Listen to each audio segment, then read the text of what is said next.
The British International School of Houston is an international and diverse private school with top academic results in a state-of-the-art 32-acre campus.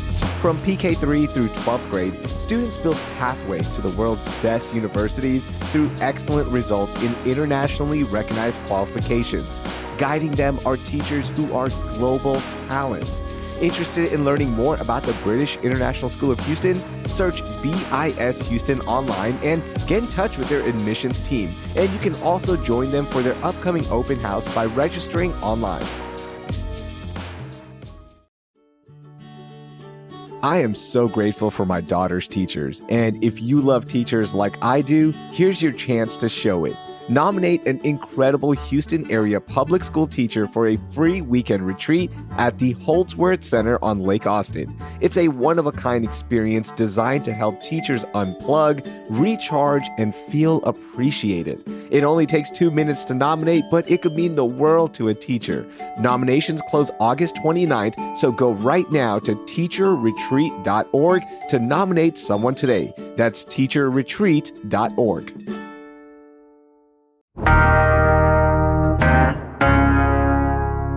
Today on CityCast Houston, the controversial redistricting maps are heading to Governor Abbott's desk, but how will they impact Houston? Plus, we say goodbye to an iconic Houston hangout spot. ABC 13 reporter Pooja Lodia joins me to break down those stories and more. It's Tuesday, August 26th. I'm Rahil Ramzanali, and here's what Houston's talking about. Hey, Pooja, what's up? Hey, thank you so much for having me. I'm always thrilled to be here. Of course. It's always a blast talking to you. There's so many stories to get into, but let's start off with the second special session, which is always hard to say and is a tongue twister, that is going on right now in Austin. And I think the biggest story from the second special session is that the controversial redistricting maps that have created national headlines are now heading to Governor Abbott's desk to be signed into law after the Texas Senate officially voted to approve the Trump-backed maps over the weekend. And let's start with the impact to Houston, because the new maps would push Representative Al Green from his current 9th congressional district into the 18th congressional district, which is up for grabs in November in the special election, and would give Republicans a very strong edge in the newly redistrict 9th. And then also the map would also shift Denver Harbor, which is in the East End and has roughly a 90% Latino population, from Representative Sylvia Garcia's 29th congressional district into the newly redrawn 9th district. I know that's a lot, but let's continue talking about this. Like, how else is it going to impact Houston? This is a really big deal. And this is a story that I know a lot of people have been paying attention to, but I don't know if people quite understand just how much of an impact this is going to have. I mean, think of Sheila Jackson Lee's old district, right? Mayor Sylvester Turner took over that district. He unfortunately died earlier this year. They have not had representation since his death, and they are not going to have representation until November. So they're going to go almost a whole year with no representation whatsoever. And now with the district being redrawn, they feel like they're losing their district. Look at Al Green's district. When you talked about District 9, that district is being completely remade. That is a historic district, and it has been run by Democrats for quite a while. It is a majority-minority district, but it is going to be changing. And I know just late last week, Briscoe Cain, a Republican from Deer Park, a big MAGA type person, has announced that he will be running for that seat because that seat is now going to be considered to be a Republican seat. Yeah, that's crazy. I don't know about you. I don't like redistricting at any time, right? I mean, it really sort of forces you to sort of lose faith in government. Mm-hmm. Really, I know a lot of studies have come out saying that, and whether it's the Republicans doing it or the Democrats doing it, the whole thing feels a little icky, right? Pooja, I also want to mention that Alexandra Del Moral Meagler, who competed very tough against Judge Lena Hidalgo in 2022 for the county judge spot, she is announcing her run for the district as well. So this is going to be an interesting Republican primary if these districts are held up in court and they're actually allowed to run for it. So, that's a different discussion. But I'm not a fan of redistricting. I don't care which side does it, if it benefits the Democrats or Republicans. especially doing it during a time where you're not supposed to be doing it because the census, we're only 5 years removed from the last census. And that's when redistricting really happens. And by the way, again, every time we talk about redistricting, the 2021 redistricting maps, they are still tied up in courts. And these maps that have already passed, before they're even signed into law by Governor Abbott, they're having lawsuits filed. Okay, so we're about to hit so many lawsuits and court proceedings regarding these redistricting maps. But I'm with you. I think they're icky. I think it's kind of dirty. It's politics, and I don't like it at all. And I want to go back to Denver Harbor, which is in the East End. Again, roughly 90% Latino, right? They are now going to move from Representative Sylvia Garcia's 29th congressional district into this newly redrawn 9th district, which again has a very strong possibility that will go Republican and a seat that Briscoe Cain is running for. But just imagine that, like, all of a sudden they felt like they were represented, they felt like they were heard, and now they don't feel that. And things are about to get a lot different for Denver Harbor and a lot of communities that have been redrawn. It irks me so much. And it's one of those things I wish we could just take it out of politics. But I also understand the other side of it, right? Like every 10 years, things do change, populations do change. The amount of people who live in one area, it might grow a lot over the next 10 years. So you have to correctly redraw those districts and make sure that these populations are represented, but then it's also used for bad. Absolutely. I think that there are sort of two parts of this, right? First, there's the political part. And in this instant, our president, Donald Trump, has made it very clear. He said, I want 5 more seats, right? I want those seats to be Republican. The Republican Party, Governor Greg Abbott, I mean, they're not hiding it. They're doing it so that they get more seats. But I think sometimes what really is lost when we start talking about politics, and that they're doing the same thing, by the way, in California, right? They're talking about getting more Democratic seats, and they're not hiding it there either. But I think what gets lost is this idea of representation. Mm-hmm. I mean, when you talk about people living in a district and wanting to be represented by people who understand what they are dealing with, who are looking out for their best interest, a lot of times that gets lost. Like in this whole political game, political talk, when you go out there and talk to normal residents, a lot of them just want to be able to know their representative. They want to feel like they're part of government. Right. And the whole thing gets so political, I think we lose that a lot of times. And that's Yeah. really sad to me. I would also like to go back to earning votes through policies, through your actions, instead of redrawing and gerrymandering. Like, if President Trump and this administration and the current Republican stronghold in the state of Texas, if they were doing such a great job, like, none of this would have to happen, in my opinion, right? Like, their policies have been so strong, people are so happy. What if you just flip a district, or what if you pick up votes, right? Instead of just redrawing to almost get that stronghold, right? I don't want to say guaranteed because nothing's guaranteed in politics, but if you redraw it and they want to pick up 5 more seats, and it's not only happening here in Houston, it's happening across the state, by the way, you have to redraw districts to gain 5 more seats as opposed to just keeping the way things are right now, and your policies pick up seats. Wouldn't that be better? And then I would feel more like, okay, you know what? If you've earned these seats, then guess what? That's what the people want, not what the politicians want when you redraw stuff to gain seats. And that's frustrating as well. Absolutely. I don't know about you, but I've been hearing about this from people all over the world. I mean, I have Yeah. relatives in India. I've got friends in Germany. People are all like, what is going on in Texas? What are you doing? What is happening there? And I just sort of shake my head. I'm like, It's Texas, what do you baby. say? Exactly. It's Texas, baby. That's what you say. Yep. What starts here will change the rest of the nation because, as you It's mentioned, true. California is now all ready to fight the 5 seats that would potentially be picked up by the Republicans. And now they're going to try to take away seats from the Republicans in California and give them to Democrats, potentially. Again, this is all potential, but for the most part, based on, voting trends, it looks like these seats will be picked up. But we'll find out when the midterms hit in 2026. Pooja, other things happening right now in the second special session. It's been almost 7 weeks since 130 people were killed in the 4th of July floods in central Texas, including at least 19 from Houston. And lawmakers have finally passed legislation that would hopefully prevent this from happening again by focusing on camp safety, flood warning systems, and other things as well. before I get your thoughts on this, I just want to read this quote that really stood out in a story by the Texas Tribune. State Representative Drew Darby, who is a Republican from San Angelo, said that this bill was all about failure. Quote, make no mistake, House Bill 1 is fundamentally a bill about failure. The camp failed these girls, the county failed them, the river authority failed them, and in a larger sense, their government in some ways. I know I have failed them, end quote. That's powerful. That gives me goosebumps. When it comes to that flooding situation, I can't get over how awful that is. I truly can't. Like that's just one of those situations that every time I hear even the slightest detail about, my heart just hurts.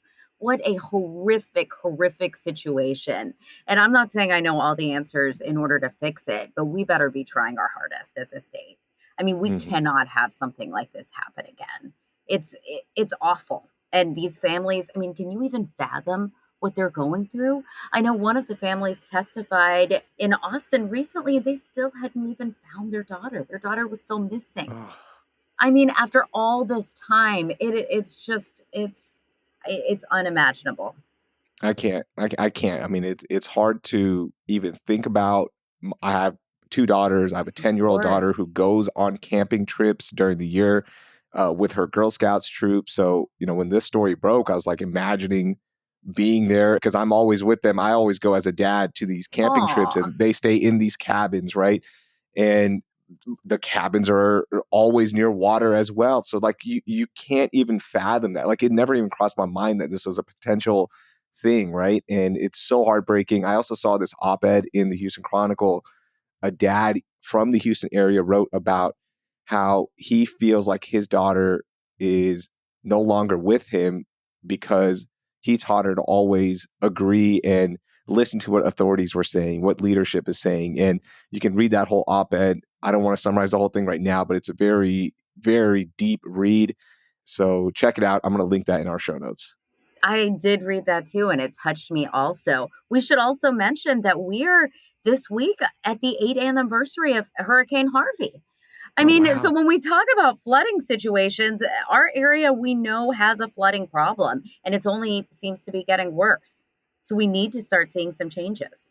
I can't believe it's been 8 years. I forgot that it was this week that Hurricane Harvey changed our city forever. I mean, it has absolutely changed it forever.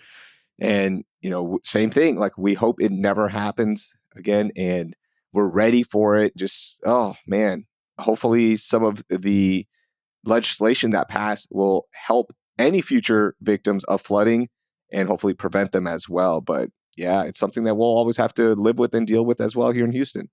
Absolutely. All right, Pooja, when we come back, you are going to talk about a crazy story about how a former Harris County officer and a former inmate worked together to pull off an elaborate scam. We'll talk about that next.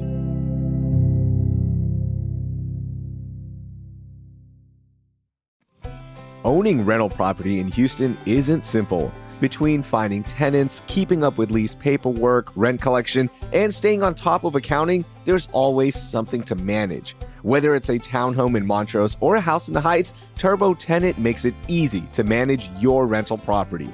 It's a free all-in-one platform built for independent landlords. So you can market your listing, screen tenants, sign leases, collect rent, and even keep your accounting in check all in one platform.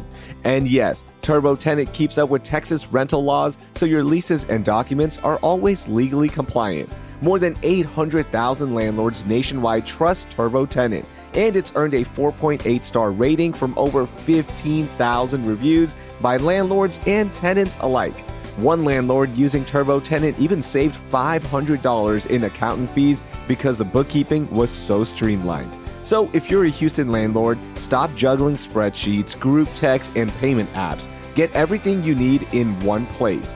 Sign up for free today at turbotenant.com. That's turbotenant.com. Your smarter way to manage rentals in Houston. CityCast is brought to you by Wise, the app for international people using money around the globe. With Wise, you can send, spend, and receive up to 40 currencies with only a few simple taps, and save up to 55% compared to major banks. Plus, Wise won't add hidden fees to your transfer. Whether you're buying souvenirs with pesos in Puerto Vallarta or sending euros to tip your Coliseum tour guide, you know you're getting a fair exchange rate with no extra markups. That's what makes Wise the fast, affordable way to use your money around the globe. Wise offers 24/7 live support and runs over 7 million daily checks to catch and prevent fraud, so you know your money is where it's supposed to be. Be smart. Join the 15 million customers who choose Wise. Download the Wise app today or visit wise.com. Learn more by visiting wise.com/US/compare. Terms and conditions apply. Pooja, you work on some crazy stories because our city is wild and crazy, but this one really stood out to me about the former Harris County officer and a former inmate. What happened? This is too much. I mean, I was talking to the victim in this case, and he kept saying, he was like, are they going to make a Netflix movie about me? And I was like, they can't make a Netflix movie about you because this seems too unbelievable. Nobody would watch it. They'd be like, oh, that could never happen. This is so insane. So there's a woman named Stevie Mosley. She resigned as a detention officer at the Harris County Jail while under internal investigation for being too close with a jail inmate there. Whoa. So keep this in mind. Now I'm going to get you to the second part of this story, which is a man in Northwest Houston. He went to go purchase a vehicle on Facebook Marketplace. It was a great deal. 2022 Lexus, only $10,000. Maybe too good of a deal. Immediately. Maybe. But this man, I mean, he ran all of the information. He ran like the Carfax report. He even went to the sheriff's office to go make sure that everything was fine, that it wasn't stolen. And he figured, let me just go see. Let me go see what happens, right? So he shows up at this apartment complex, and that is when he meets a person named Stevie Mosley, the same name as, of course, the corrections officer. So this is the same person. Stevie Mosley, he says, shows him a badge. She's in a full sheriff's office uniform, according to this guy. And she offered up the Lexus and even took him on a test drive, he says. So he's like, well, you know, she's in law enforcement. Mhm. I trust her. I trust her. So he sent over money, and he was even able to take the Lexus home. And he's thinking, Oh, okay, wow. this is wonderful. This whole thing worked out. Again, he said he was also tricked because she was wearing a sheriff's office uniform, Yeah, obviously. you would trust them immediately. Absolutely. Like you feel good about it, right? Of course. Yeah. So the car is sitting in his driveway or in his garage, and all of a sudden it stops working. He's confused about it. He takes it to the dealership. He gets it towed. And when he goes to the dealership, they're like, you are not the owner of this car. Whoa. And he's like, what? I just bought this car. I just paid for it. And he starts telling them this whole story. All of a sudden, everything starts unraveling. According to investigators, this woman, Stevie Mosley, and another woman, the former inmate, actually rented that Lexus from one of those high-end luxury car rental places and then sold it. So they basically sold their rental car, according to investigators. My gosh. Exactly. And get this, when that corrections officer resigned, she kept her uniform and her badge, according to the sheriff's office. I don't know how that was even possible, but she kept everything. So she was able to just use it basically as a costume. This is so crazy. She has been arrested. The former inmate has not been arrested yet. But this guy is out of all this money, well over $10,000. And he said he wanted to be careful, so he actually used Zelle to send over the money. And he was like, well, the name on the badge showed up on her Bank of America account. She used her real name on Zelle too? Yes. So that's the other reason why he's like, well, she has to be telling the truth. I feel okay sending this. He said he never would have sent cash, but he sent over money from Bank of America. He has been unable to get that money back. He's still trying. So I'm really hoping for him because I just, you got to feel for him. But he's out well over $10,000. Oh my gosh. I mean, look, people fall for scams all the time, but the fact that this person had the uniform still and the badge and didn't have to turn it in, that is nuts. And not to mention, I would love to see if the sheriff's office changes any of that agency's kind of rules and regulations about this, because it seems like They should be keeping better track of their uniforms Yeah, and you don't get to badges, keep a badge and a uniform as a keepsake, exactly. especially if you're Right. resigning because you're being investigated for having Right. this close relationship with an inmate. You don't get to keep that. Like, Right. I get it. Like, if you're retiring after 50 years on the force, you get a badge or something. You get to keep that. I mean, Come on. Even then, it's like, yeah, but come on. This is somebody who was under investigation. What a wild story. And yet not surprising at all. And the reason I said this is so not surprising to me is because I have this hobby of reselling things on Facebook Marketplace. I absolutely love it. Okay. I don't know I need why. to check out your marketplace. Yeah. I've never bought or sold on there. 5.0 rating. Your boy is a good seller and a good buyer as well. But there are so many scams on Facebook Sure. Marketplace. I've sold an old car on Facebook Marketplace. And let me tell you, I got lucky that the buyer was great. Like it all worked out. But the amount of questions people ask you because they're afraid of getting scammed Of is course. unbelievable. And they're being very Sure. careful. And you just have to meet in a public place. You got to make sure you have your title on you or the seller has the title. Like you have to just be so smart about every single thing. And that's why I stopped buying like high priced items on Facebook Of Marketplace because you course. just don't know, right? It's a scary world out there. It's exactly right there to your story. I mean, not to mention you'd want to go with like a security guard or something like that. Or Mm-hmm. I know a lot of police departments have a place where you can sell and buy Yes. at the police department. I would do that. I mean, because the whole thing is kind of scary. It is so scary. Let me just tell y'all some tips on Facebook Marketplace. Because Facebook Marketplace is more on meeting in person and selling an item or buying an item, always meet at a safe and secure location. That could be a police department. I like meeting outside of like big grocery stores and park in the front. Don't park in the back. You just never know, right? Another rule that I have is if I'm buying or selling to somebody, and I go to their profile and it's only been up for like a year and they haven't sold many things or there's not like a rating on there, I'm not dealing with you. Like this is probably, an account you got to be aware of and could be potentially a scammer. So I'm sorry, like that's one of my rules. And then the other thing is don't buy in cash. Zelle it or, put it on Venmo. So there's an actual digital trail. And there's pros and cons to that as well because you can't get your money back on Zelle. It's a whole process. On Venmo, same thing. So I just don't deal with cash because one, I don't trust people. Are they using fake money? Are they going to just follow me home and rob me? So there's just like so many different things. It's a great place, honestly, Facebook Marketplace to sell and buy stuff, but you just have to be careful. And oh, my heart breaks for that victim because it's going to be a process getting that money back. I hope he I gets it know. back. I Yeah. do too. I do too. But it's been a month or so with him Hmm. trying a lot, and we'll see what happens. Oh my gosh. Okay, when we get back, we do only in H-Town and we say goodbye to an iconic Houston spot.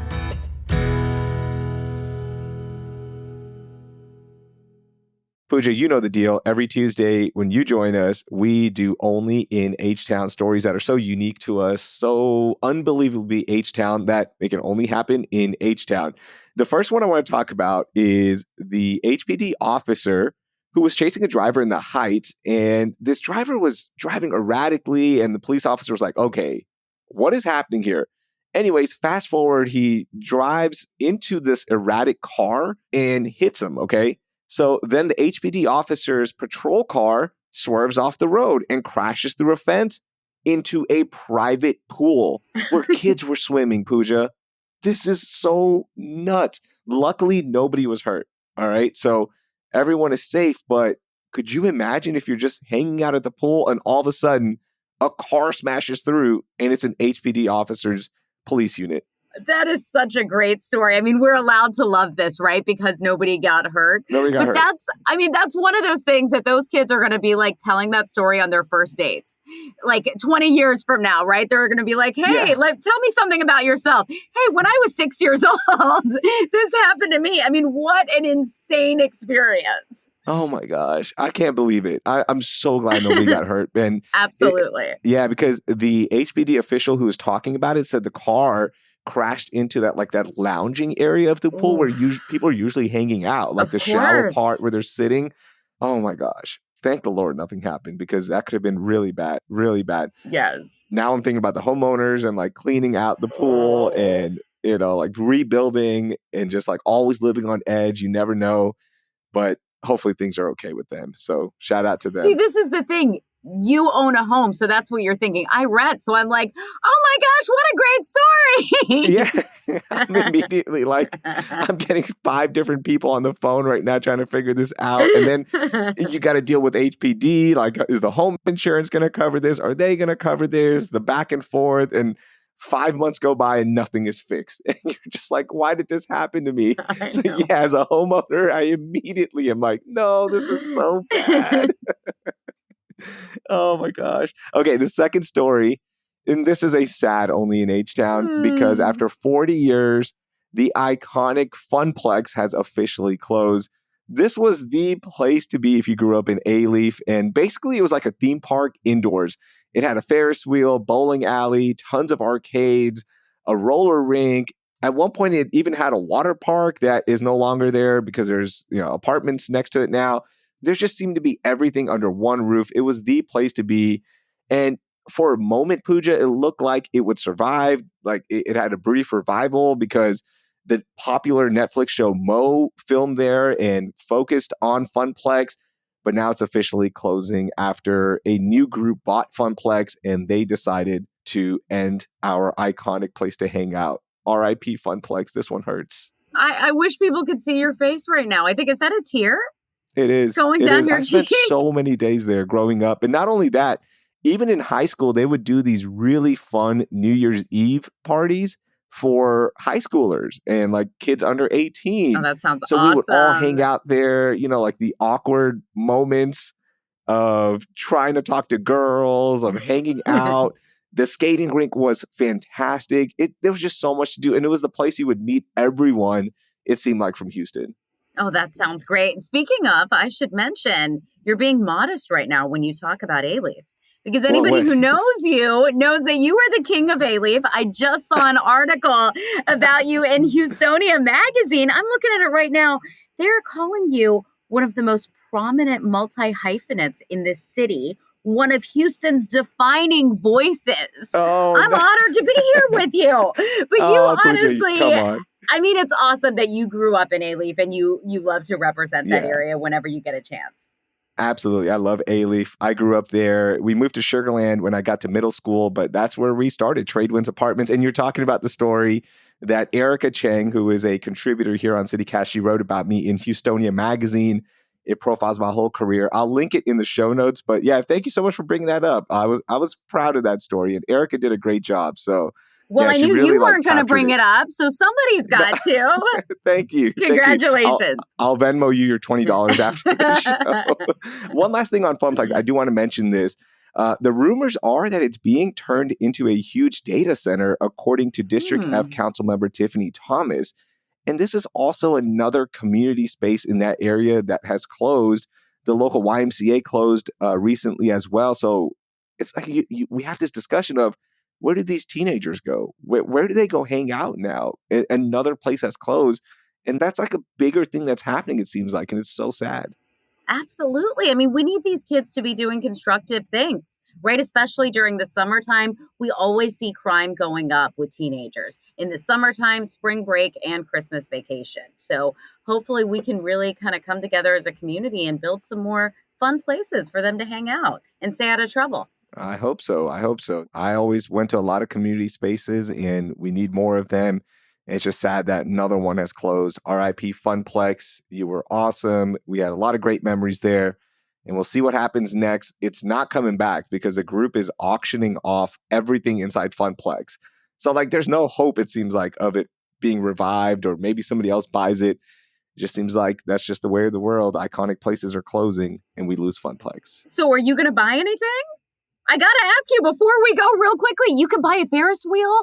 You could buy a 40 Oh, lane bowling alley in your home. Your wife would love that.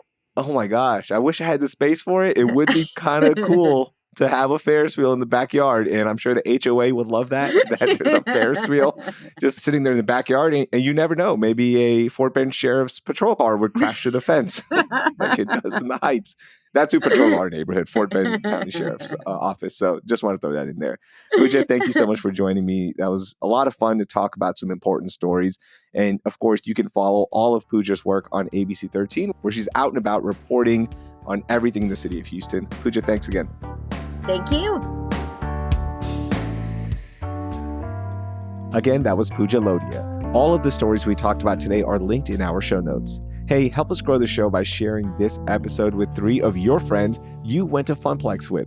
Also, drop us a rating and review wherever you're listening right now, and please subscribe to CityCast Houston if you haven't yet. You can also get more Houston news, happenings, events, and so much more in our daily newsletter, Hey Houston, with the link in our show notes. Thanks.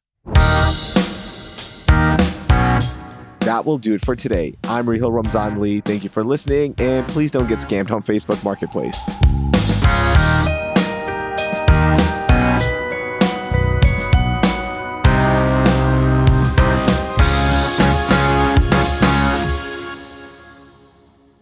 Pooja Lodia joins me to break down those stories and more. It's Hello, Tuesday. hello. Oh, let me I'm do the sorry. date I real quick. interrupted you. Yeah. Okay, go. After the date, jump in with hello. Yes.